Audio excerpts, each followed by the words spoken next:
I can't do it. Okay. We'll do it live. Okay. We'll do it live. It. Do it live. I'll write it and we'll do it live. Thing sucks. Here we go. It's another edition of the Daily Puck Drop, your daily sports podcast, which you can take in anywhere and everywhere. YouTube, X, the Puck Sports mobile app. Those are the live shows. You can also watch and listen to them later on all your favorite podcast platforms, YouTube, Apple, Spotify, and, of course, up at pucksports.com. We broadcast every day from the Limbach Lumber Studios. Big thanks to Limbach Lumber. Would not be able to do this every single day without their trust and their support and their commitment. Old school service. They've been doing it since 1930. Give Limbach Lumber a call at 206-782-3487. Visit their website for all your lumber needs. They're going to take care of you. Handshake, a smile, slap on the back at limbachlumber.com. You can follow the show on the social media platforms, Puck Sports everywhere. On TikTok, it's Puck_sports. And I mentioned before, you can find everything up at pucksports.com, including signing up to become a Puck's Posse member. What does that give you? Well, gives you bonus shows every single week in addition to supporting Puck Sports and the Daily Puck Drop. Like our newest release, Inside Pitch with Ryan Divish, out this morning. Game 3 ALCS preview is up right now for Puck's Posse members. On Monday, Wednesdays, and Fridays, we never know where he's going to be, ladies and gentlemen. And he's on the side of a road, I think, today. But he's at one of my favorite golf courses, actually, just outside of Vancouver, Washington. It's the go-to guy, Jimmy Moore. Yeah, I've got my iPad propped up on a napkin holder here at Tri-Mountain Golf Course and looking out at the 18th green. Oh, Tri-Mountain. And, yeah, I'm brought to you by – I do what I can, man. I'm hoping that it's going to come through okay. They told me I've got a good Wi-Fi signal. Meanwhile, Puck, Brad Brotherton from Brotherton Cadillac Northwest in Shoreline and Brotherton Cadillac Buick GMC in Renton. I want to thank him for sponsoring my appearances here on Puck Sports. Family-owned hospitality makes a difference at Brotherton Auto. They're committed. Feel like Letterman. Wow. They're committed to exceeding your expectations in the car buying process. Brotherton's a fellow Coug. He understands. Visit brothertonauto.com. Also want to thank Brian Turner, Bright Owl Lighting. They'll put up Christmas lights for you. They put up Christmas lights for Puck last year. Don't get on the ladder. Have Brian and his guys do it for you. They'll come down to King County depending on the size of the job. Call 360-675-2034 or visit brightowllighting.com. And one more, last but not least, Matt Baker, another Coug. He owns the Angry Beaver in Greenwood. It's the hockey headquarters. Yeah. You could have watched the Kraken last night. They had a tough game, tough loss to Montreal. They're playing tomorrow against the Senators at 4 o'clock. Go there for the Mariner game. If you don't have an expensive ticket, go to the Angry Beaver at 5 o'clock and the Cougs at 3:30 against Virginia on Saturday. So go to the Angry Beaver in Greenwood and say hello from Puck Sports. Big thanks to Brad, Brian, and Matt, fine sponsors there, Angry Beaver, Clean Streak, and Brotherton Cadillac. Coming up on the show today, we got the go-to guy here for a bit. You'll get a few minutes of our Inside Pitch with Ryan Divish coming up after Jim leaves. Rob Staton from Seahawks draftblog.com getting you set for Seahawks and Texans. It will, of course, recap their victory over Jacksonville, and then we'll give you the 5 best minutes. And it's hard to find 5 best minutes of Old Crimson with myself, Jim Moore, and Paul Sorensen as we recap the Ole Miss game and look ahead to the Virginia Cavaliers. Spread 17.5, I believe, right? Yeah, I like this better with the points last week. I just don't know if we can go back and forth like that across the country and expect the same kind of effort that we had against Ole Miss, but we'll see. I agree with you. It's a tough one. All right, here you go. You're making your way back up to Seattle. One of your many, health checkups that you got to have. Are you then, once you're done, do you hightail it back, or do you go sit in a comfy chair there off the 6th fairway, I believe, at Fairwood Golf and Country Club and watch the game with your mother? Yeah, with my mom and her husband, my 96-year-old mom, who's a long-suffering Mariners fan, probably the longest-suffering Mariners fan. And so I'm excited to watch the game with her. I'm probably going to stop at Vince's. Have you been to Vince's on the Renton Issaquah Road and get a Vince's special and take it over for dinner tonight? I have not. I've never gone to Vince's. No. Oh, they got a great bar there too. John Ryan used to stop in there a lot, the punter for the Seahawks. Sure. So yeah, I'm planning on watching it with my mom and then heading back to Bend tomorrow, but and seeing my grandkid. Yeah, it's going to be fantastic. I'm looking forward to it. I'm just excited to share that with my mom tonight. And I think a lot of people are like that. The family connections, you know, whether it's with your kid or whether you're a kid sharing it with your dad or your mom or your uncle or your aunt. I mean, everybody's just getting into it. And, yeah, we all want to have a good time together, don't we? Yeah, we do. Yeah. How is she when you watch the game with your 96-year-old mother? How is she? Is she a bite her fingernails type of fan? Is she yelling at the TV? Is she calm? How is she?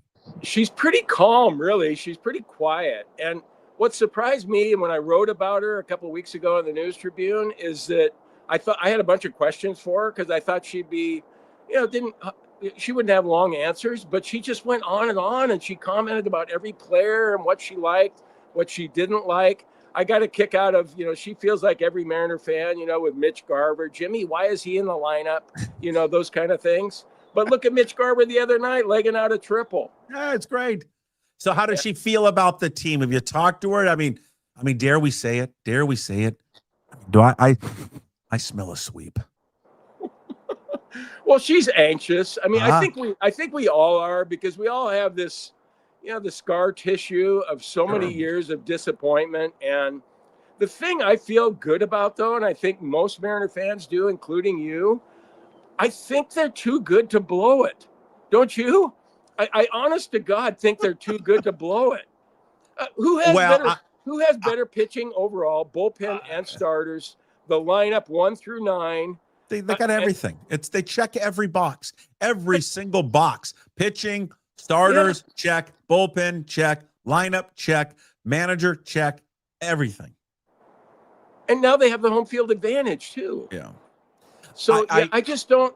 It's going to happen, Puck. And I know that some schmo down at the golf course in Ridgefield, Washington, isn't going to jinx it by saying it's going to happen. But at this point, wouldn't you be more surprised if it doesn't happen than if it does? Or wait a minute, if it does happen, then it does. Yeah. Something like that anyway. Yeah. I was following you, I think. No, okay. Wouldn't you be more surprised if it doesn't happen? Yes. If it does. There we go. Correct. I just before the cart, or the cart before the horse. Cart before the horse before. Yeah, I don't remember.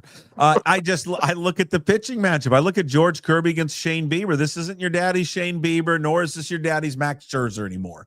Shane Bieber is coming off, a recovery from Tommy John surgery that he ended up, cost him last year, that he comes back this year. He ends up getting traded to Toronto. He's made 7 starts, did not pitch particularly well in that game against the Yankees.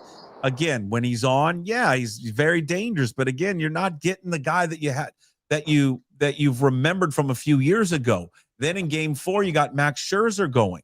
Well, again, this isn't Max Scherzer from what everybody remembers Max Scherzer being.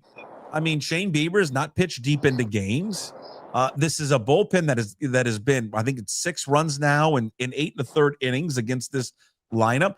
Tonight and tomorrow, you get into their bullpen. Their bullpen's not that good, and they've used the same guys over and over again, kind of like how Dan Wilson has, but they're not as good as what the Mariners have. So, I think if they jump on them early here in tonight's game with the crowd just going berserk, I think it's going to be an extremely uphill battle there for Toronto. And not that they would, fold up, fold everything and just go away.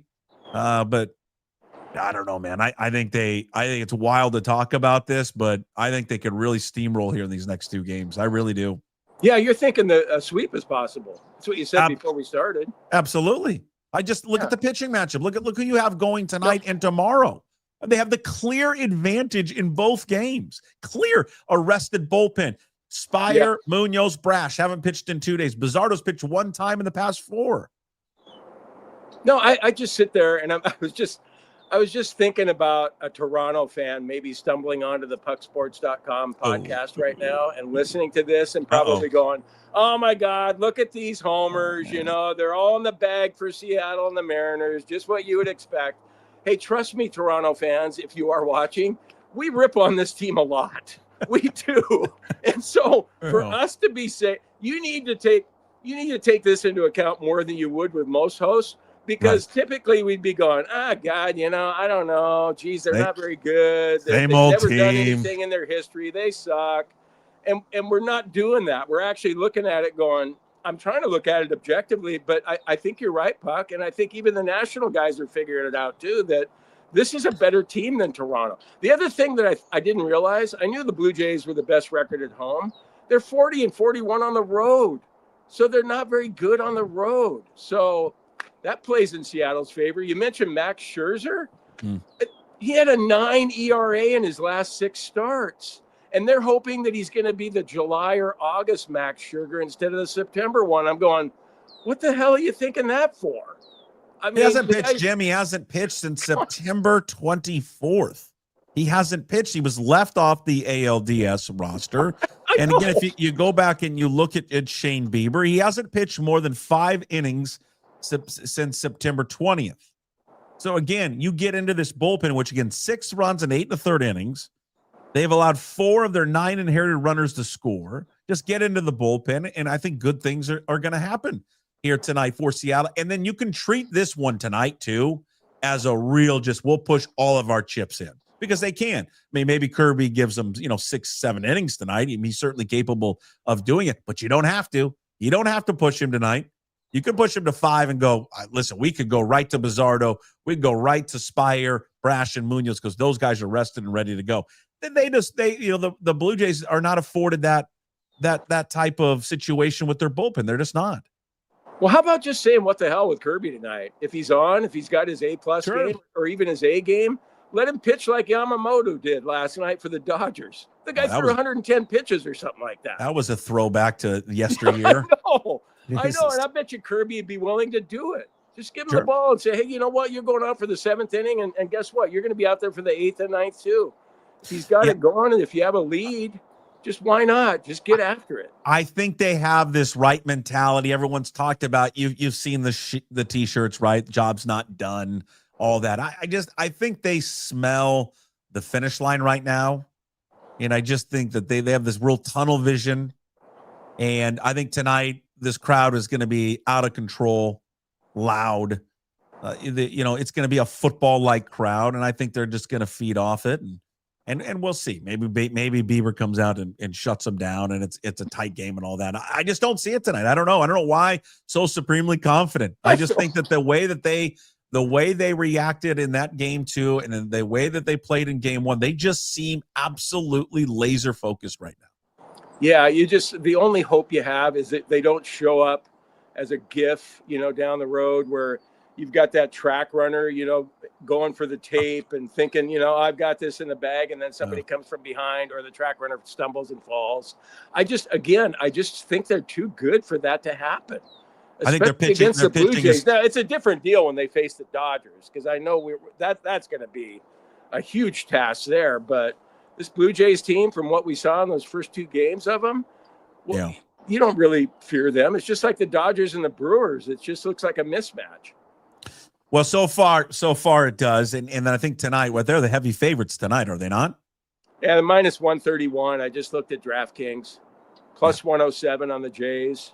Yeah. Which, if you're not into gambling, that means you have to bet $131 to win 100 on the Mariners. So, everything is pointing. They check every box, Puck. Every box. And I think everybody realizes that now. Every single box. You remember? And Puck, the other thing they're doing. Okay, so they've done all of this without Woo, their best pitcher. Okay, so they've done that, and they've done it with Robles hitting 138 in the playoffs, Gino 138. Randy 161, Canzone .083. And Julio, which, had the big home run, and nobody cares about average anymore, but he's only hitting .207. So, they could still, if they get those guys going and other guys fall off, that's what we talk about with the depth of this lineup. All 9 guys don't have to contribute every night. No, you're right. I do think, though, we're starting to see, and I'll be curious to see what he does tonight here in the rest of the playoffs here. But I think maybe Suarez. I'm a little curious here with Suarez if he's turned a corner or not. The 2 games. Game 1, he has the good game, nearly misses the home run. In game 2, he gets a hit, he gets a walk, he scores a run. And he tends to be he's very streaky baseball player. So maybe he's turned a little bit of a corner. Maybe we'll see it continue here in game 3 tonight. I hope so. I mean, everybody loves him. Everybody wants to see him get the binoculars out, sure, rounding second, taking the trident. But I think more than that, don't you want to see Randy hit a home run? I mean, in the worst way, I just want to see the arms folded and the jump shot and everything else that he does, all the rituals he has with Julio when he gets to the dugout. I want to see that, not only for all of us who are fans, but for him. He's used to having playoff success because he tore it up with Tampa Bay that one year with 10 home runs in the postseason. So we're still looking for Randy to go deep at some point. Yeah, he has struggled. I mean, the one kind of, I guess, knock on this lineup here recently has been his play at leadoff. Now, you're not going to make any moves at all at the leadoff spot. No. Not now. You're not going to do anything. But, yeah, it is. He has not been good at the leadoff spot, and it's just not the postseason. It's been for a while. It has been for a while. So, yeah, the expectation for him to finally get it going, I don't know what it's going to take for him to get going. But then, even the other night, though, he was still a factor. I think he got on base with a walk and then had 2 stolen bases and scored a run. Yep. So, yeah. Yeah, he just hasn't been the type of leadoff hitter that you want. There was a stat that I saw earlier this morning. I'm trying to find it now, of his numbers in the postseason, where he ranks among some of getting on base of some of the best in baseball history. And he's mentioned along with Babe Ruth and Lou Gehrig. I got to find it for you in a second. It's just amazing. This number, you're like Ruth, Gehrig, Randy. Just what? That doesn't even make sense. But it's well, another factor, Puck, I think tonight that should come into play. We're so used to it being a 50-50 crowd with Blue Jay fans coming down from Canada. But yeah, I was trying to read Tim Booth's story as I was driving along I-5, and that was not a good idea. But Booth had a story in the Seattle Times today. Time out. What? Why are you trying to read a story on what, your iPad? No, my phone. Okay, reading a story while you're driving, not safe. No, I know it's not safe, but I wanted to have some insight. No one's coming here for insight from either of us. So, all right, well, okay. They're not going to get any from me on this because I didn't really get a chance to read through. I was speed reading through the story and, looking up and I know that people are out there going, what the hell are you doing? You shouldn't be doing that, Jim. I know. God, I'm sorry. Stop. I'm sorry. Geez, when I get to the pearly gates, it's going to be like, Jesus Christ, Jim, I remember back on October 15th in 2025. What the hell were you doing on I-5? But my point is that because of postseason, the way the tickets are distributed, it sounds like there's not going to be as many Blue Jay fans there as in the regular season. So I don't think it's going to be some huge factor where the Mariner fans are going to have to drown out the Blue Jay fans. I think it's going to be a given that they're going to drown out the few Jay fans that are there. Yeah, I mean, and I think you're going to see the same thing tomorrow. I think the only time in just lifting this from Booth's story, he's right. I think the only time that you would see them come down would be Friday if there is a game 5. Yeah, and they're just deflated. And it was kind of, wasn't it weird seeing that game 2, seeing all those long looks on their faces? And I admit to kind of enjoying seeing that, but also relating to that because as a Coug fan and a Mariner fan, how many times have we had long faces walking out at T-Mobile and Martin Stadium, just like, oh God, we lost again. Wow. And they were just sitting there just so despondent, like, oh my God, what happened to our Blue Jays? So I agree with you many times, too many to recall, and I don't want to bring it up anymore. I don't like it. I found that stat on Randy Arozarena. Here is it from OptaStats. He has reached base 62 times and has 84 total bases in his 35 postseason starts. The only other MLB players to reach those marks through 35 career postseason starts are Carlos Beltran, Lou Gehrig, and Babe Ruth. And our guy, Randy Arozarena. Well, okay, so come on. So then why isn't he being that guy this year, do you think? Do you think what do you think it is? I mean, try and be Edgar Martinez or somebody that knows what they're talking about when it comes to hitting. Do you think he's trying to hit the long ball too much? Is his swing too long? Could he learn something from Jorge? Jorge's got that nice compact swing. It's beautiful.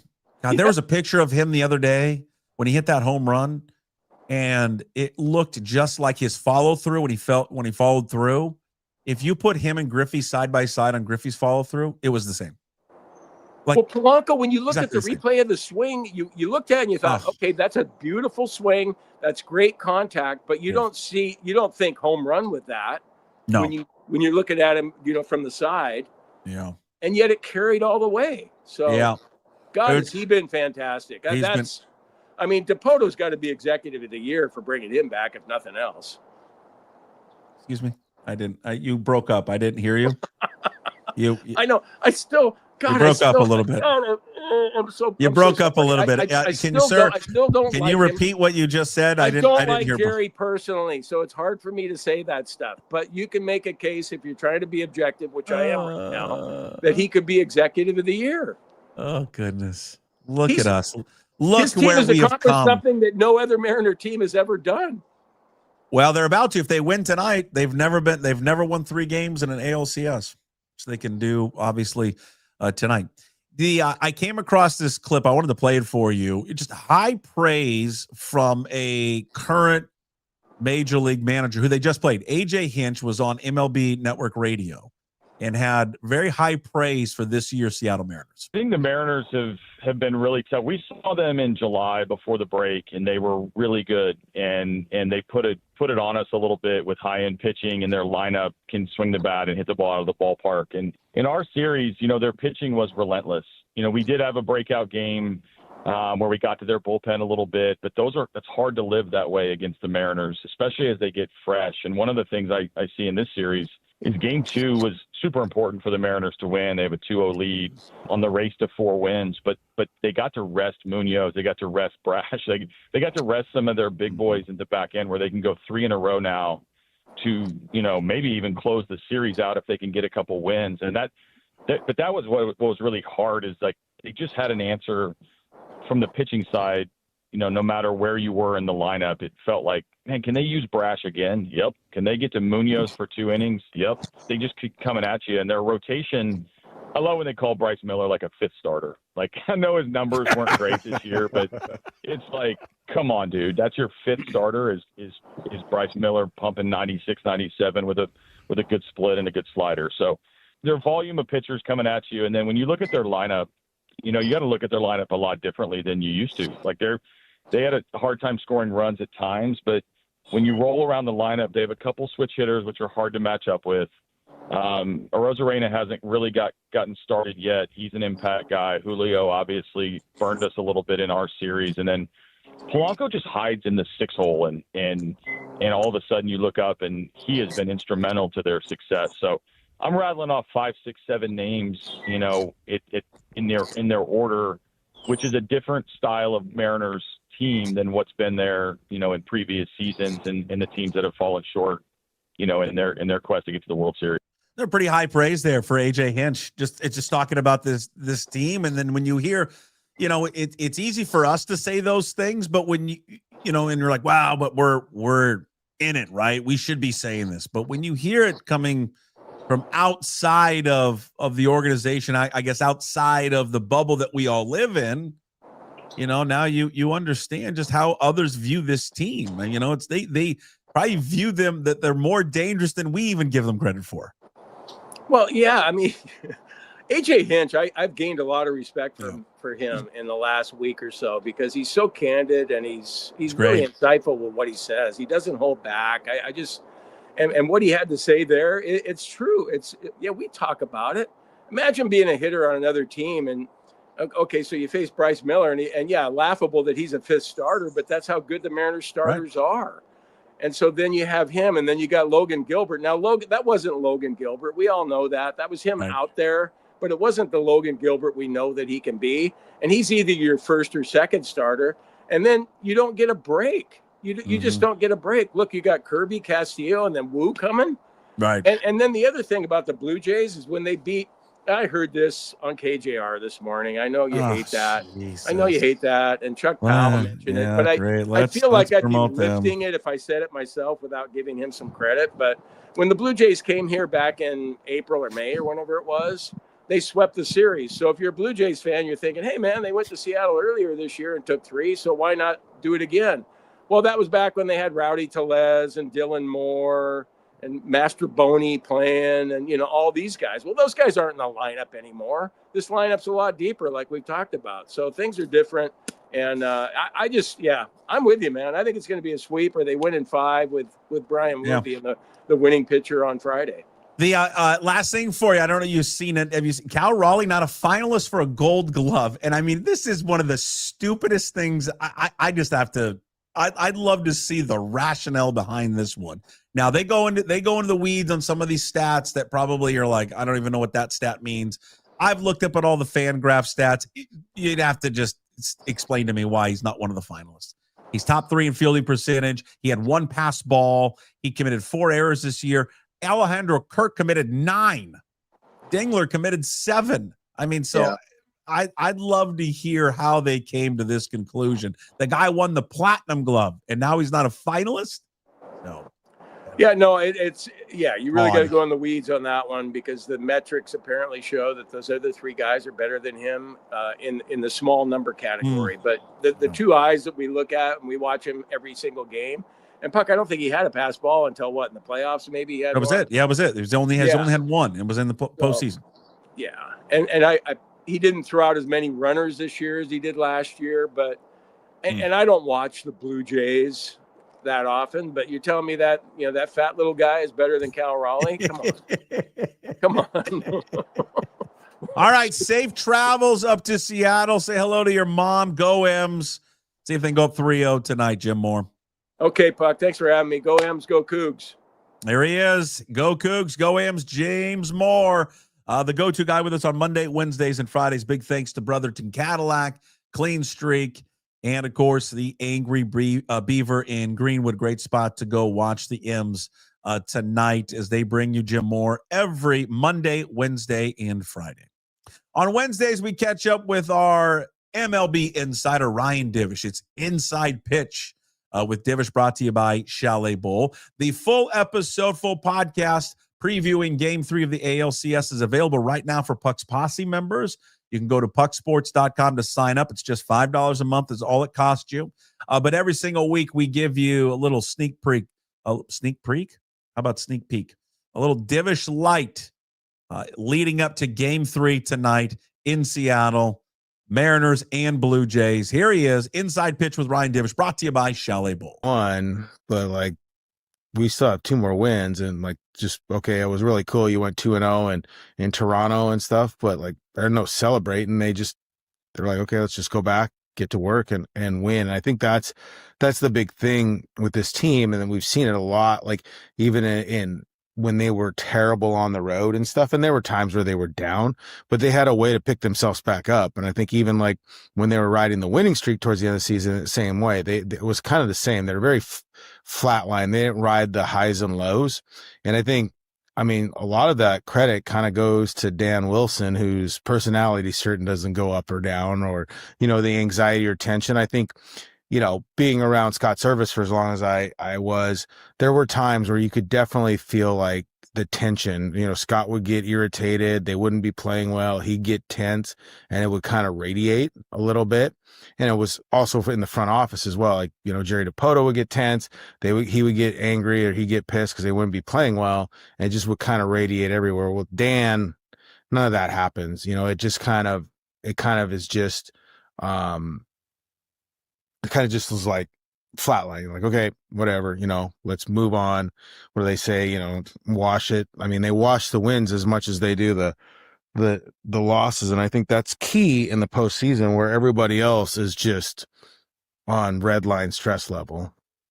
Well, as much as we have talked about, I think this year, about Dan Wilson's experience, Divish, about being a first-year manager, first full season. The one thing, and I was thinking about this the other day, I think the one thing with him and Edgar is, as players, they had plenty of postseason experience. I mean, plenty for this organization. I mean, the 95, 97, 2000, 2001. I mean, they had been there before 3 times, at least that group has been to the ALCS. So I think as a player, and I'm curious how that helps him as a manager, as a player, he's been in the shoes of these guys. That has to be, I would imagine, experience for him to impart to those guys what they're going through right now. Yeah, and I think part of it is like, he isn't doing more because it's the postseason. He's like, oh, hey, look, I know this, I know that. Like, don't change up your daily routine, your process. The process that got you to the postseason should be processed good enough to win in the postseason. So I think that's part of it as well. Like, I'm sure he's offered some thoughts or some insights, but for the most part, I think he just kind of lets them be themselves. I mean, this is a team that's pretty veteran. It's not like kids. It's not like you have to have an overriding voice. They have leaders.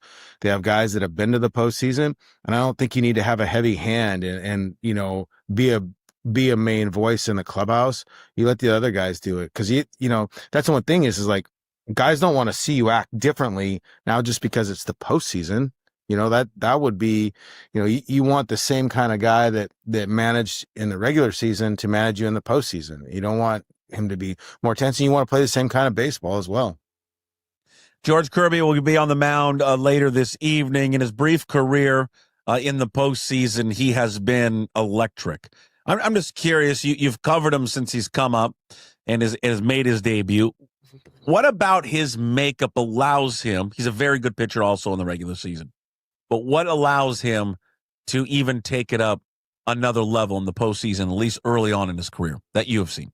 I think he rides the adrenaline of the crowd, and kind of rises to the moment. Like, just he feeds off of it. He feeds off the intensity that you feel, every at bat. I think that's the big thing. He just kind of goes and attacks and has that mindset that, and I think the way he pitches works out. You're like, every pitch is so, there's so much meaning behind every pitch, and everything can change. And for him, he just is like, screw it, I'm attacking. But I think this version of George that we have seen, with the ability to spike the slider a little bit more and pitch out of the zone, what they call going strike to ball, I think that's something that's been better than it was in the regular season. Like, he's just able to execute the intent of behind it. And that's a mindset flip that he had, late in the season after that bad start in Tampa where he got roughed up. And, I thought, looked, I wouldn't say disinterested, but just kind of,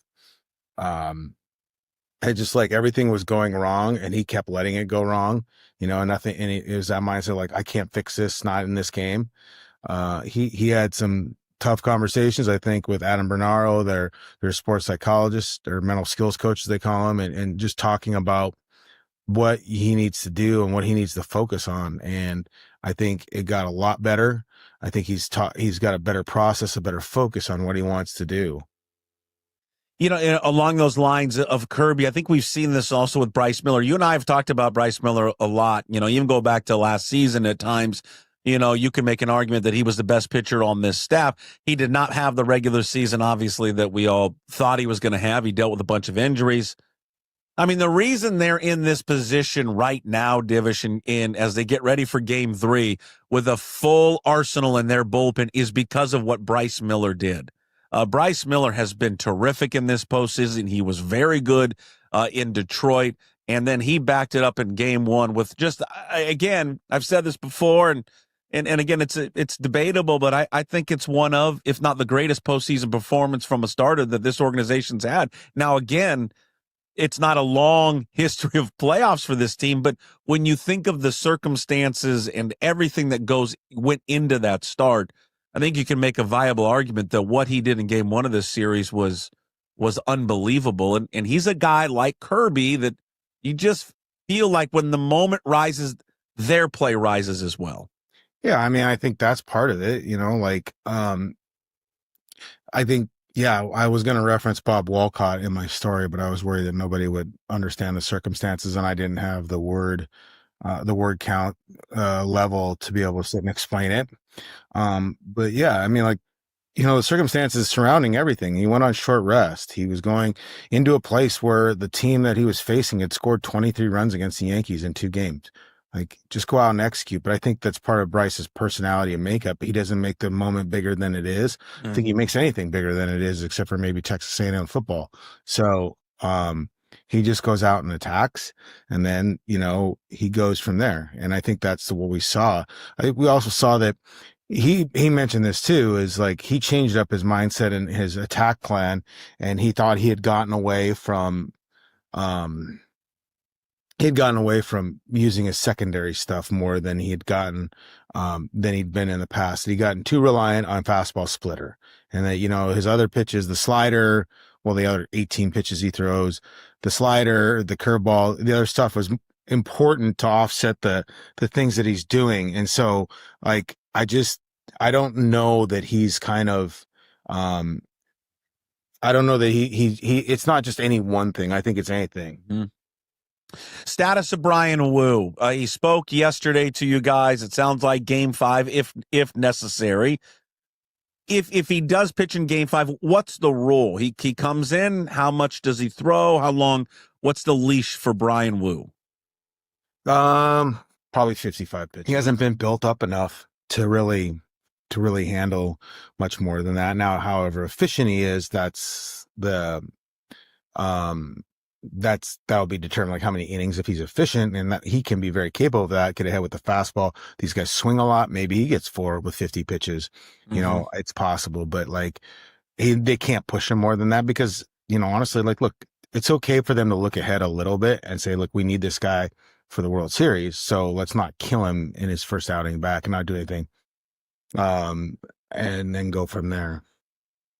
Well, you think about this right now, Divish. I mean, they have a golden opportunity if they want to give him even more rest. I mean, these next 2 games lay out perfectly for Seattle, and no one thought that this team could sweep the Blue Jays. No one went into it, but you think of what they got tonight. They got a pitcher in Shane Bieber that gets the ball tonight. Shane Bieber is a very good pitcher. He's coming off Tommy John surgery, so he's only made 7 starts in the regular season, 8 if you count the postseason. He wasn't particularly good against the New York Yankees. If you look about how, you got to go back, I think it's September 20th, I think the last time he's gone more than 5 innings. If you can get into this Blue Jays bullpen, that would be great. It's not been good in this series against Seattle. So if they're able to get into it today, take him out in Game 3. Now you move on to Game 4. They're going to start a guy who's 98 years old in Game 4. And I know what he's done in the postseason, but this isn't the same. This isn't your dad's Max Scherzer anymore. I mean, Max Scherzer hasn't pitched since, when's the last time he actually pitched on the mound? You go to, it's I think, 2nd, 3rd week of September. He's been throwing 90 pitch sim games. I mean, that's of course very Max Scherzer.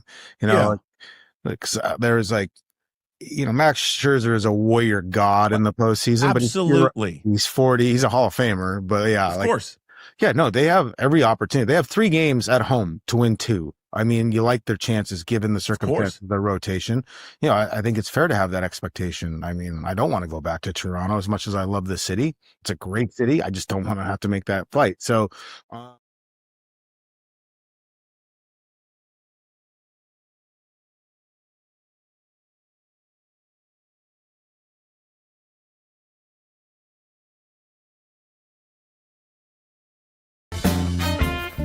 Drink Georgetown Tavern Beer, your new locally brewed domestic-style lager.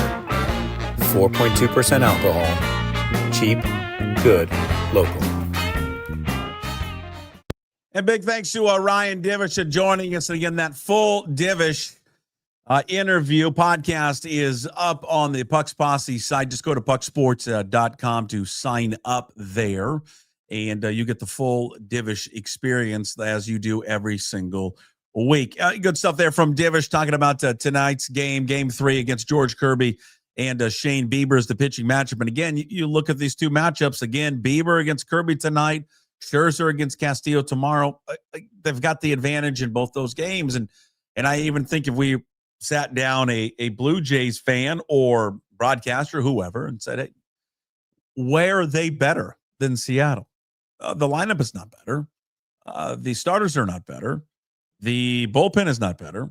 The manager's not better. So, I mean, Seattle right now has an opportunity to finish them off and get out of there.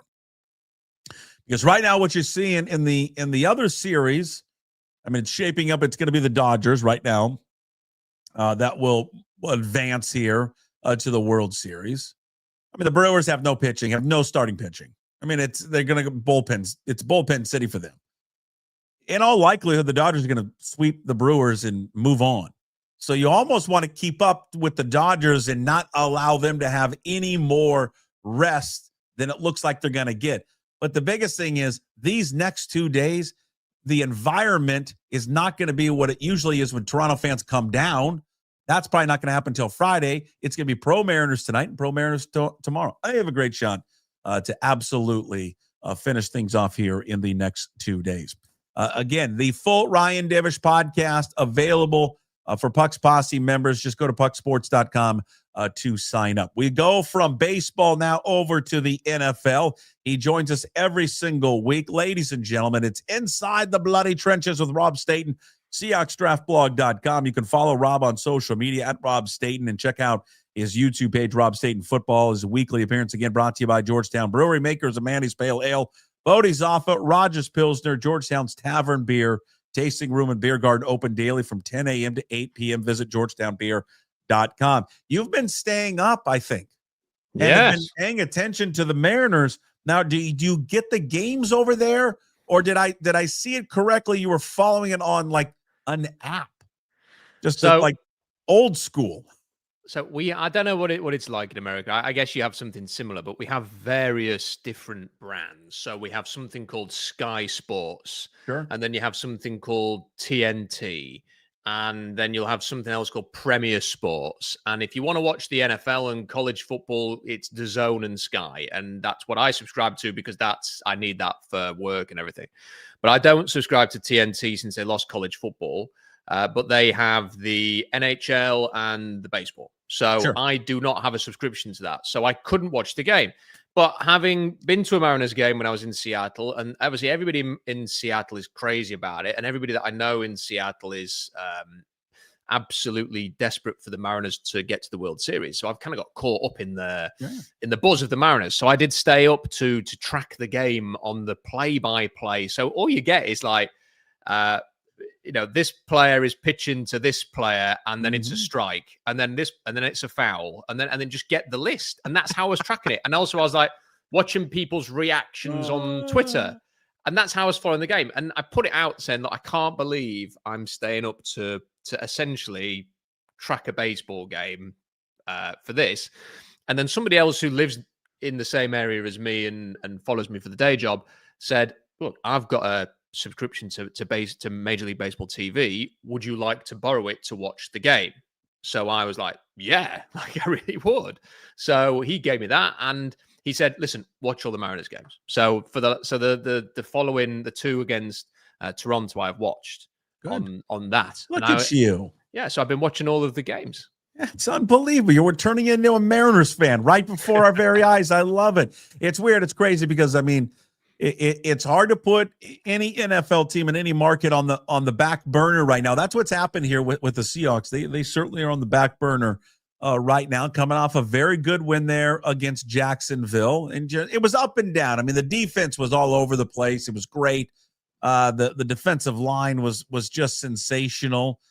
There are, I guess, if we want to peel it away, and I guess some would accuse being glass half empty, I would say, it shouldn't have been that close. There certainly were opportunities, third quarter, fourth quarter, to really bury that game offensively, but they allowed Jacksonville opportunity after opportunity because of their running game is just not hitting at full stride. Well, I'm going to get to the running game in just a second.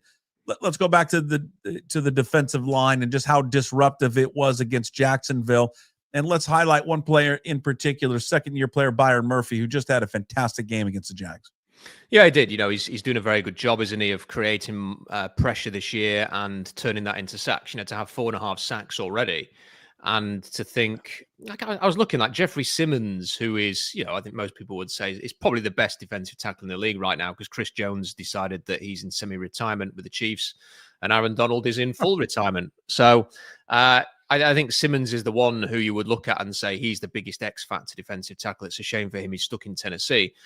But I think his biggest ever sack season was something like 7.5 sacks, 8 sacks.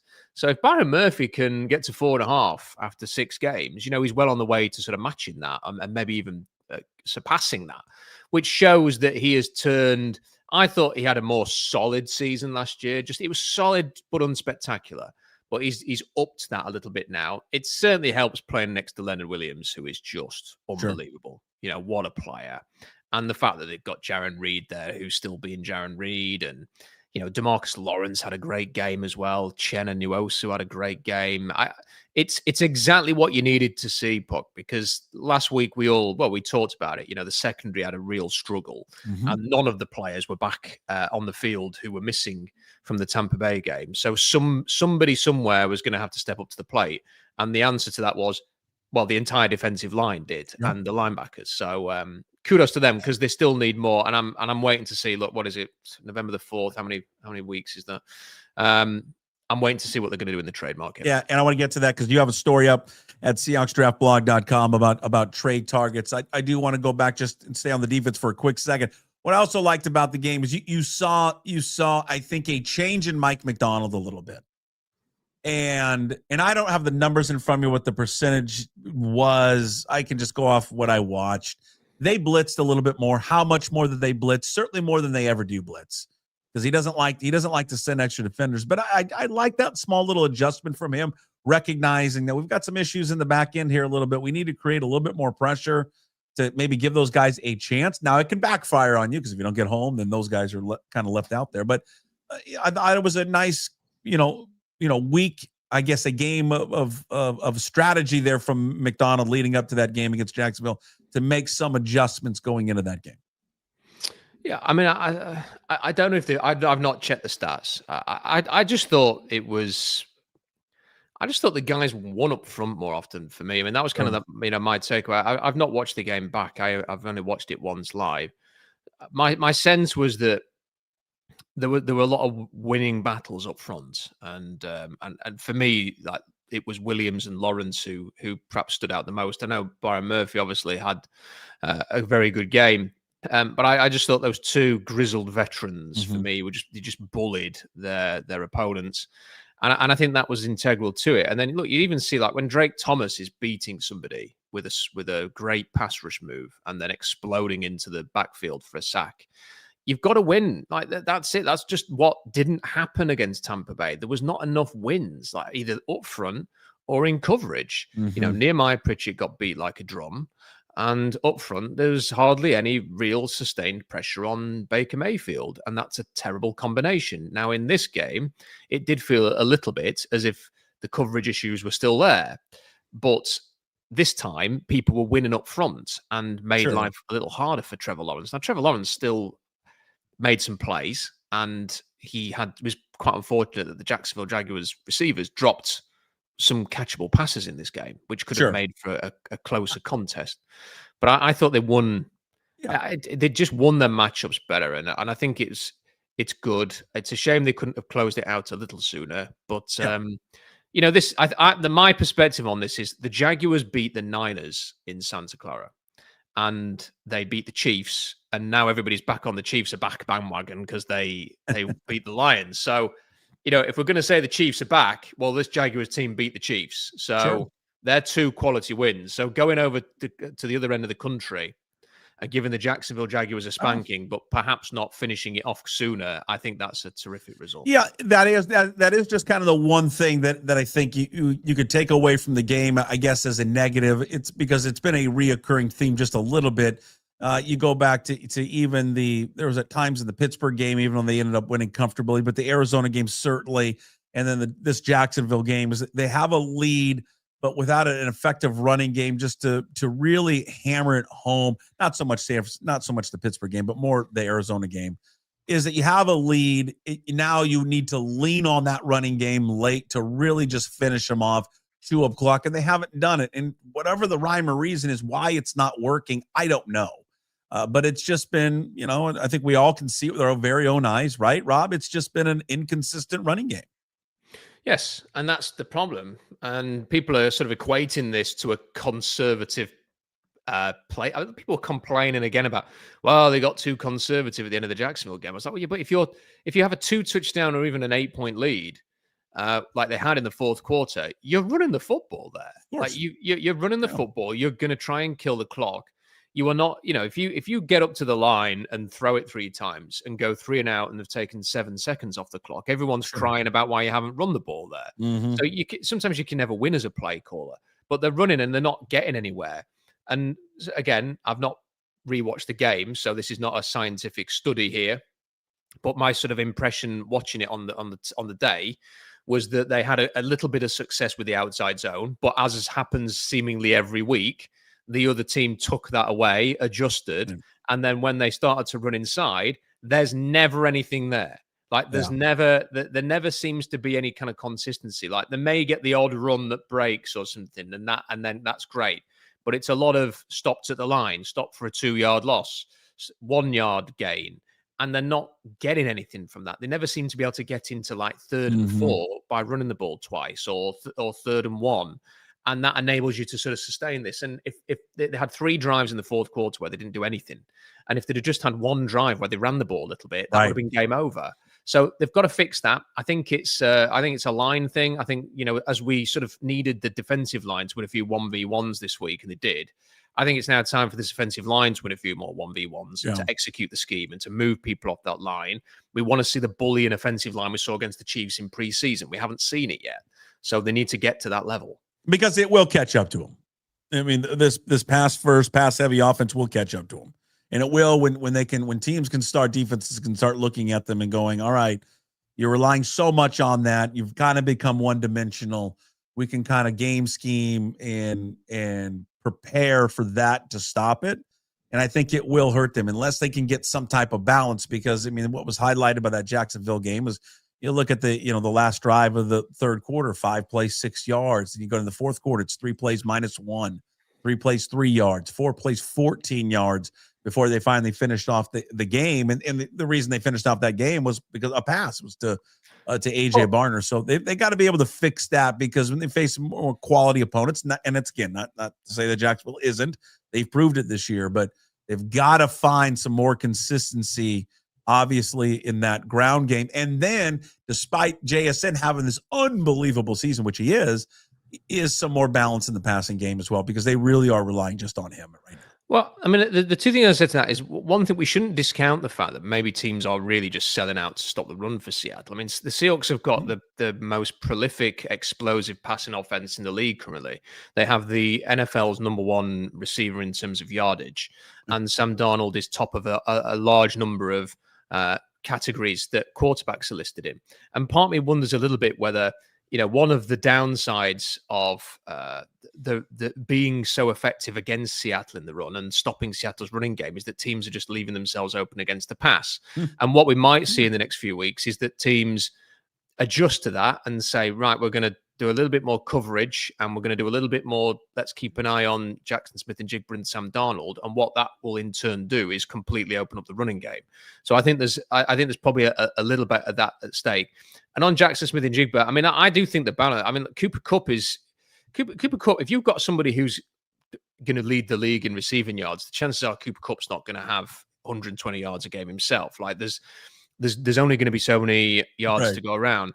And I think the fact that he could have the game that he had, and that A.J. Barner continues to contribute the way that he is, and when I look at this team, and I think there's more to come from Torrey Horton, there's more to come from Elijah Arroyo, and look, maybe they're going to do something else. Like, opportunity is the key to trades, not just filling needs. So, I mean, I've seen the rumors. I'm sure we'll get onto this, but there's been like a couple of rumors today from suddenly the most prolific source in the NFL world, which I'm sure we can have a good laugh about in a second.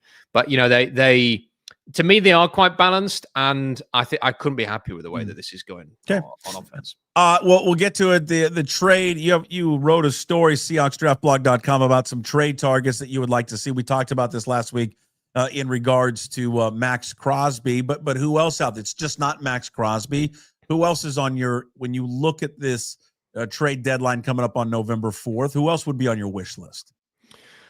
Well, I mean, my wish list started back with before Devin Lloyd had 2 interceptions against the Niners, then a 99-yard pick 6 against the Chiefs. But I was kind of looking at him a little bit. I know he was injured against the Seahawks.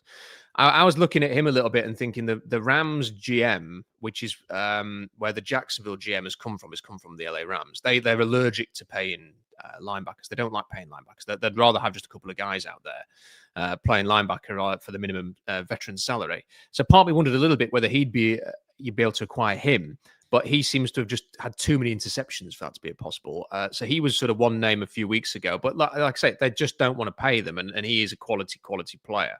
L'Jarius Sneed was a player that I brought up. He's somebody who, 2024, so that last year, was given the franchise tag by the Chiefs, who don't tend to make very many personnel mistakes. So they obviously thought it was very, very good, worth keeping. There's a couple of injury issues. It became clear he wasn't going to sign a new contract. They traded him to the Titans. He's stuck on the Titans. The Seahawks need a little bit more at cornerback.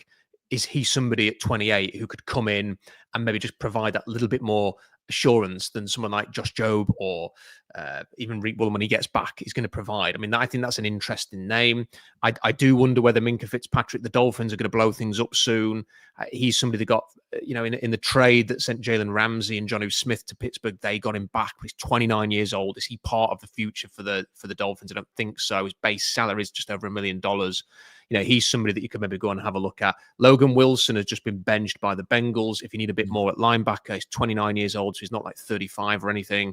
Is Logan Wilson someone with Cincinnati who could come in and just provide that extra bit of depth, a little bit more at that position? I think he's somebody. And then if you want to go sort of bigger, I chucked in Sauce Gardner's name because there's been a bit of suggestion that the Jets are going to listen for anybody because they're 0-6. They're an absolute disaster zone. The NFL sent them to England last weekend, and England should have just sent them straight back, but they did play a football game first, and they were awful against the Broncos. The Broncos were awful as well, but they're clearly in need of some reshaping. Yes, they paid him this year.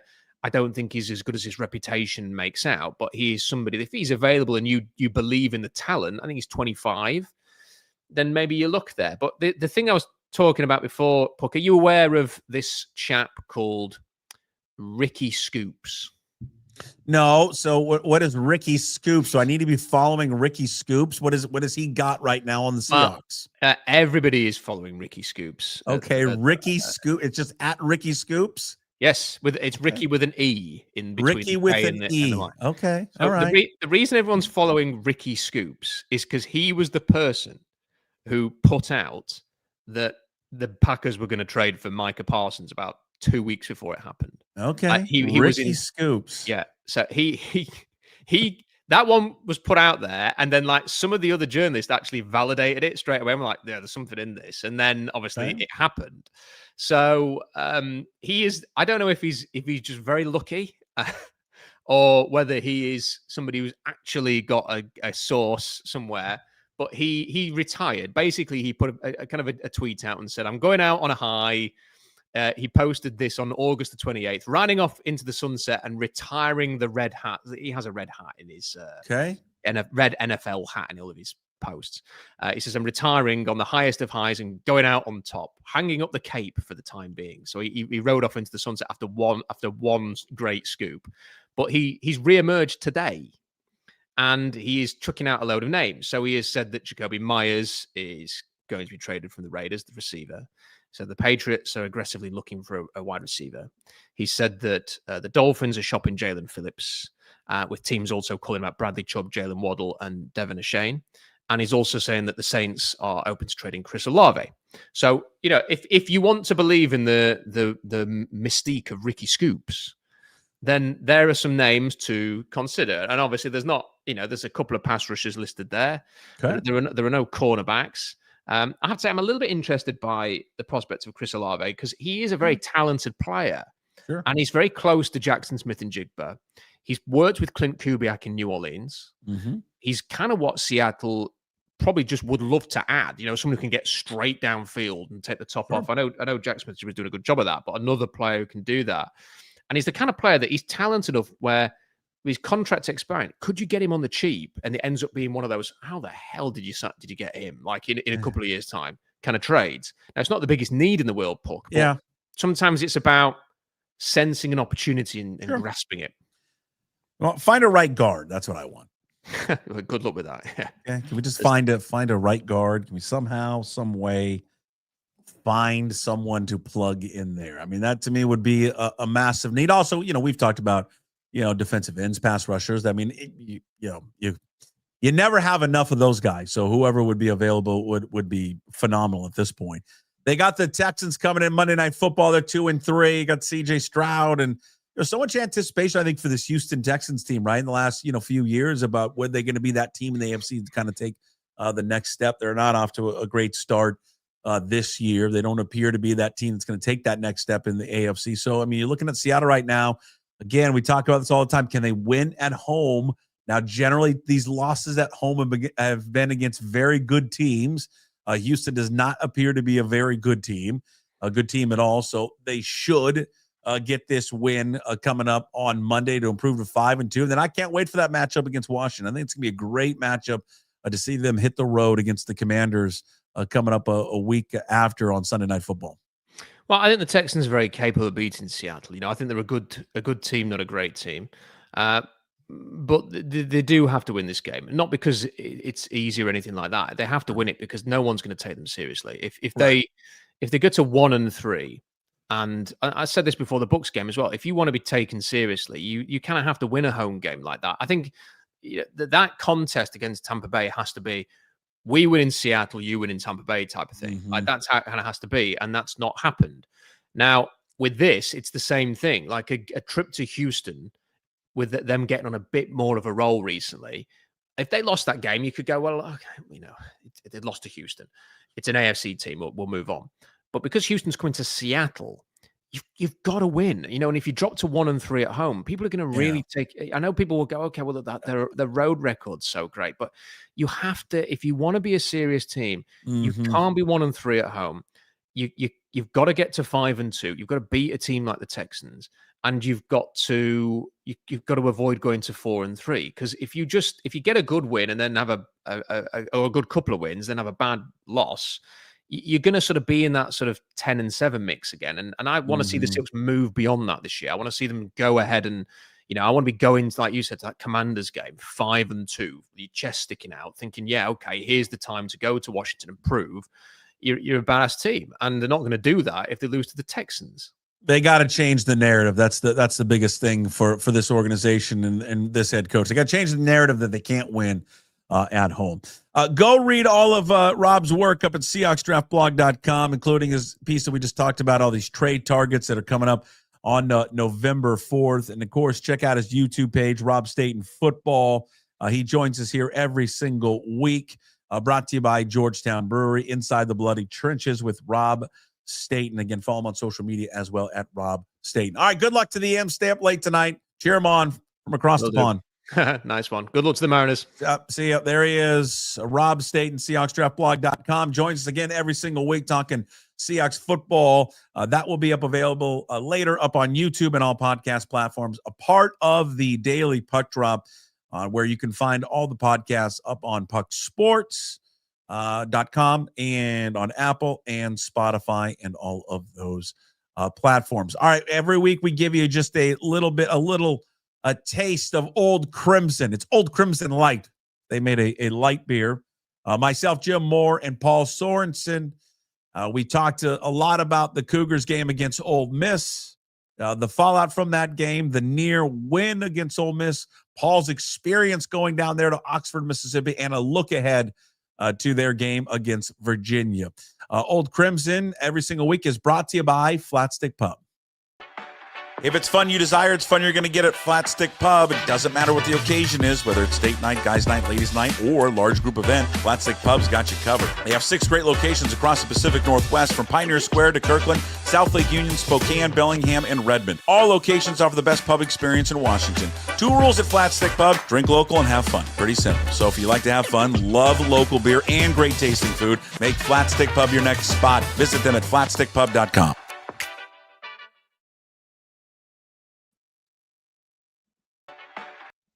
No, we're not going to play the commercial again. We're going to try to find Old Crimson, the light version that I made, if I can actually find the stupid video. This is the problem when you're on NyQuil and you're all hopped up. You can't find anything that you did. And you're wondering to yourself, where did I put the audio? Where did I put the video? I don't know. I've got no idea where I put it. I've been searching for the last 5 minutes. No clue. Maybe we didn't even record the stupid thing. We'll find it. Old Crimson coming up here in just a quick second. If I can ever find the stupid video. I mean, this is, you know, when I say at the end of the show, promise to be better, I'm going to tell you right now, this is one of those where I'm like, I don't think promise to be better. I think this is actually just kind of a cluster, if you know what I mean. I mean, just kind of one of those ones where you're like, you know, this is not how I thought it was supposed to go today, sir. You promised us that you're going to be better every single day.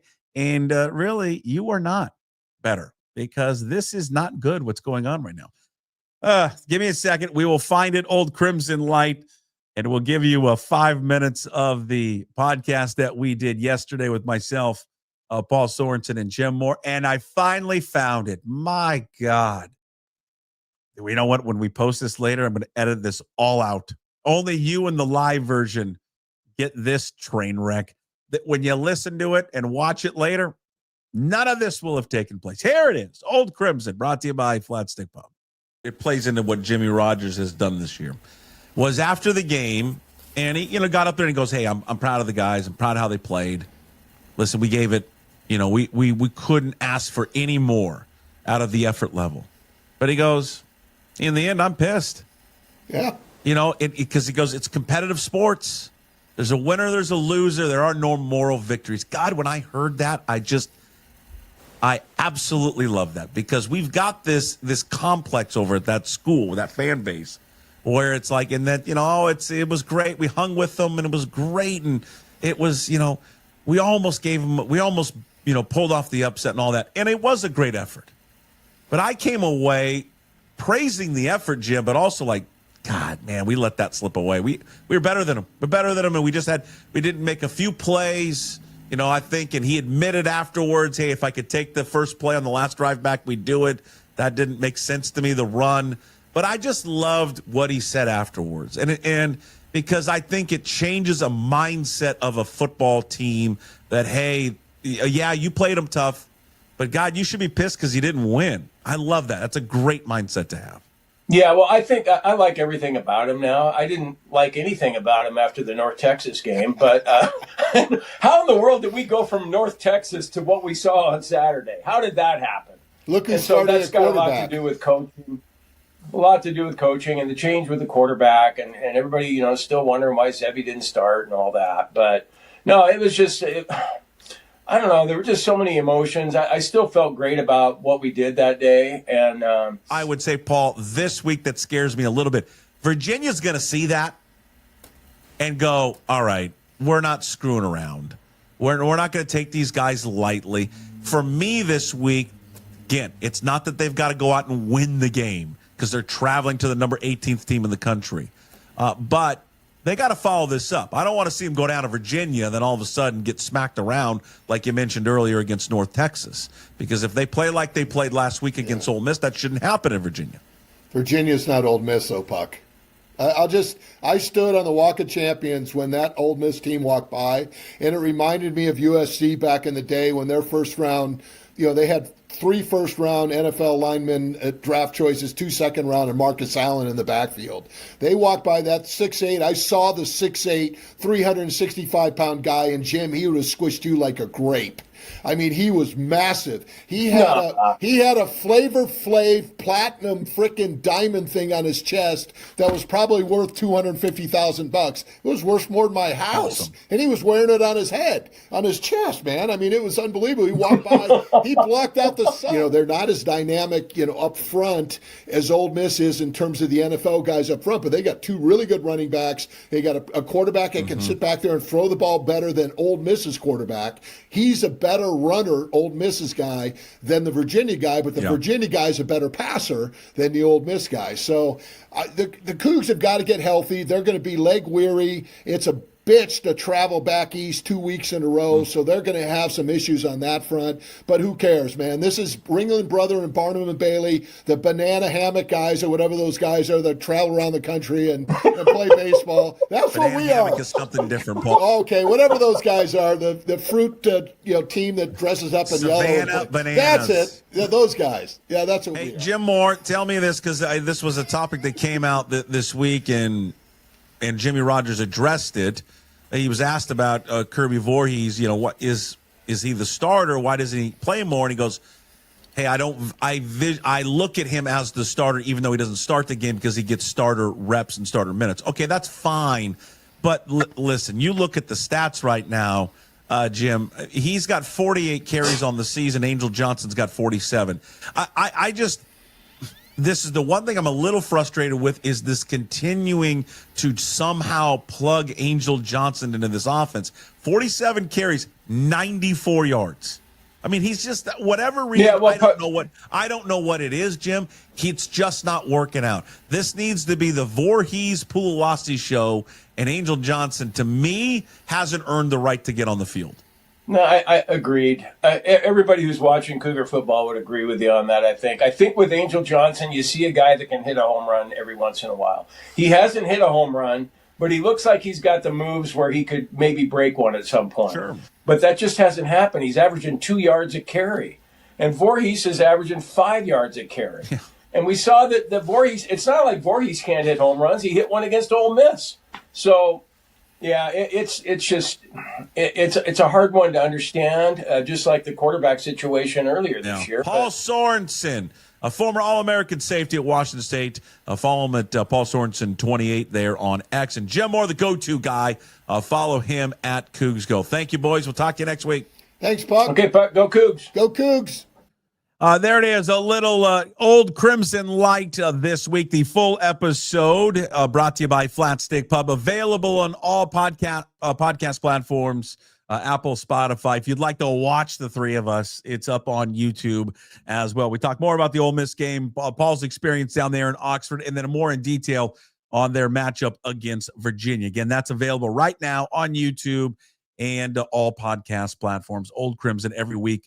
Brought to you by Flat Stick Pub. All right, before we sign off here on today's show, and I mean, we promise to be better. I really do mean it this week. We got to do Hey What the Puck. Hey What the Puck, brought to you by Restoration One of North Seattle. It is your restoration company that lets you avoid the stress of water, fire, and mold damage with their property restoration services. Locally owned and operated. Make them your first call when these damages affect your residential or commercial property. 206-817-8917. Visit them at restoration1.com, the North Seattle franchise. We talked a little bit about this with Ryan Divish, Inside Pitch.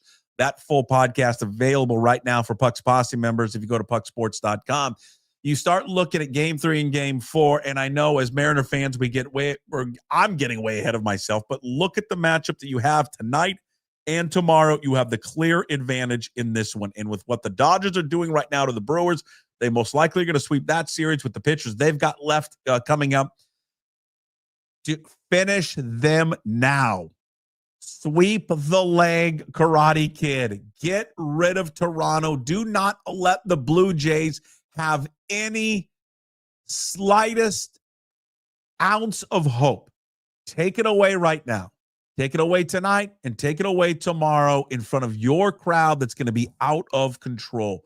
You can end them. You check every single box that you are the better baseball team. Don't screw around with these guys at all and just get rid of them. Obviously, they're going to come out. They've got a lot of pride. They're professional baseball players and all that. But, boy, you look at just what you have tonight in Bieber versus Kirby, checkmate, I think right now, at least on paper. And, again, this is not the Bieber we're talking about from a couple of years ago. And then tomorrow, yeah, you're going to get caught up in all the Max Scherzer lore. Again, it's not the same Max Scherzer.